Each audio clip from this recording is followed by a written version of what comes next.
Hey everyone, David Chen here. Let's talk about Jay Blakeson's newest film, I Care a Lot, which is streaming right now on Netflix. In I Care a Lot, Rosamund Pike plays Marla Grayson, a court appointed guardian whose job it is to take care of wards of the state. These are elderly people who can't take care of themselves anymore. Only in almost all these cases, they are people who actually can take care of themselves.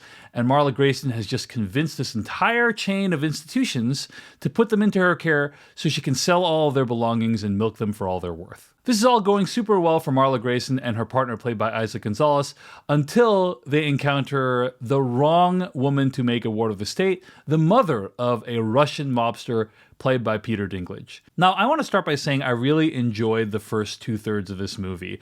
I think it's really slick. The colors are oversaturated and they pop. The editing is sharp. And I specifically love the performances. Rosamund Pike is a very talented actress. I loved her in Gone Girl, and she's basically playing another version of that character here. It's also great to see Peter Dinklage in anything. Loved him in Game of Thrones, obviously, as Tyrion Lannister. Here he plays a Russian mobster who is just has a lot of anger issues, and I just thought he was a delight on screen. He's always eating in the movie. He's like consuming food in some form or another, and often ends up throwing it at people. But the last third of this movie really lost me and actually made me actively angry. And in order to talk about why, I need to talk about spoilers. So if you don't want to hear about spoilers for this film, tune out now, come back, watch the rest of this video later. So why did this movie make me angry? I think the reason is because the protagonist of the film, Marla Grayson, played by Rosamund Pike, is so completely unsympathetic in this movie. And that's a real problem because the last third of the movie really wants to make you root for her as a kind of anti-heroine, right? I think the very ending of the film kind of makes clear some of the film's themes. Number one, overall, the movie is in some ways about late-stage capitalism, about how kind of leaky these institutions are that we've built to protect us, and how people can swoop in and take advantage.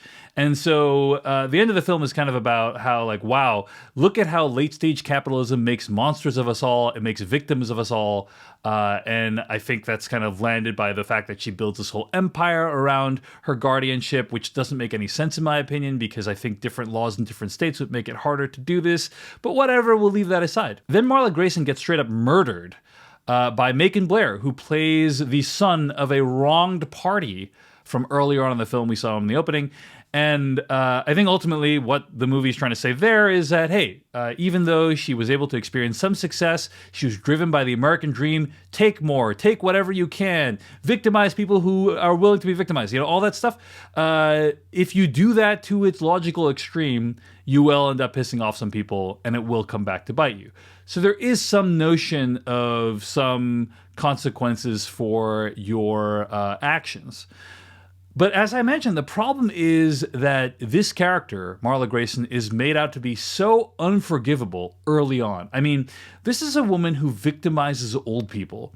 And they actually show in detail what happens when she victimizes an old person, because one of the old people she victimizes is Peter Dinklage's character's mother, who's played by Diane Wiest. And you see them heartlessly remove all of her belongings and her life, and everything is taken from her. And it just is so cruel. It's really, really cruel. And I think the mistake the movie makes is showing to you in that detail, like, how brutal it is. So right from the jump, I'm rooting against the main character. Like, I hate this person and I want them to suffer. And that's a problem because the movie, I think, really wants us to root for the main character. There's a moment in the movie when Peter Dinklage's character Roman tries to assassinate Marla Grayson, and he wants to make it look natural. So they put her in a car and throw her into a lake, and they drug her up first, and it's just like, this is so dumb. Like, what? Peter Dinklage, for a Russian mobster, is really, really bad at murdering people, and, like, after multiple attempts is unable to kill both Marla and her partner.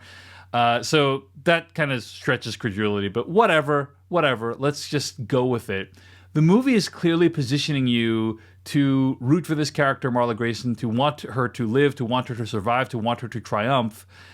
And I just could never get there. I wanted Peter Dinklage to, like, hurt this person and make her suffer and free all these wards, because when you see, like, Diane Wiest's character being put under state care, it's just like you can't help but imagine your mother or your father in that situation and how angry that would make you, The movie that I think this movie is a clear comparison to, like almost like 1-to-1 in many components, is the movie Layer Cake. So there's going to be spoilers for Layer Cake coming up right now if you don't want to hear them. But in Layer Cake, you got Daniel Craig. He's playing a character who does a voiceover in the movie. Both movies are like highly saturated, really sharply edited, lots of montages in the movie. They're both kind of participating in unsavory activities. Also, by the way, both film ends with the main character getting shot and dying in the arms of a loved one. So kind of an interesting parallel there because of, by the way, crimes that they'd committed that you'd seen earlier on in the film. So I think like they're pretty similar films. But the difference is in Layer Cake, right? Daniel Craig's character is selling drugs. And yes, that's a bad thing. Drugs, terrible. They wreak havoc on communities and on society as a whole. But first of all, the movie doesn't dwell on the horror of drugs and like the terribleness that it leads to in our society. And also the connection between Daniel Craig's character and like what ends up happening with the drugs is just very, very vague. You know, like he's just a middle person, like in that chain of things that happen.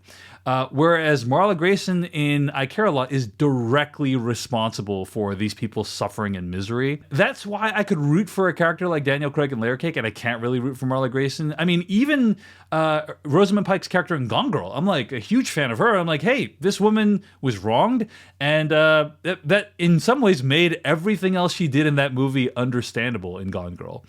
In this movie, she's just looking out for herself, and she's victimizing these poor, innocent people while she's doing it, and the movie wants you to root for her. I mean, I think the movie, on some level, understands that she's bad, and that's why she dies at the end. But I just ended up feeling really angry at this movie. You know, like, how dare you introduce this character to me who is so unforgivably awful, and then want me to root for her? And then, like, I guess she kind of gets her comeuppance at the end, but it feels like she got off easy, honestly. Like the death she got at the end is really not what she deserves. She deserves something far more terrible. And so at the end of the day, I'm left feeling pretty infuriated by this film. I think it has all the pieces of a movie that's really great, like a fun crime thriller, dark comedy, dramedy, whatever you want to call it. But it just didn't work for me. However, I am really curious to hear what you thought of this movie. Hit me up in the comments. Let me know if this movie worked for you. Did it infuriate you? Were you really rooting for Marla Grayson? I'd be really interested to know. I hope you enjoyed this video review. If you did, hit like, subscribe, hit that bell icon, get notifications whenever I post new stuff. And thanks for watching. Thanks also to all of my patrons over at patreon.com/DaveChen for making my content possible. My video reviews, my podcasts are culturally relevant, and all of the Patreon exclusive stuff I'm posting over there at patreon.com/DaveChen. Check that out if you're interested. Thanks for watching. See you in the next one.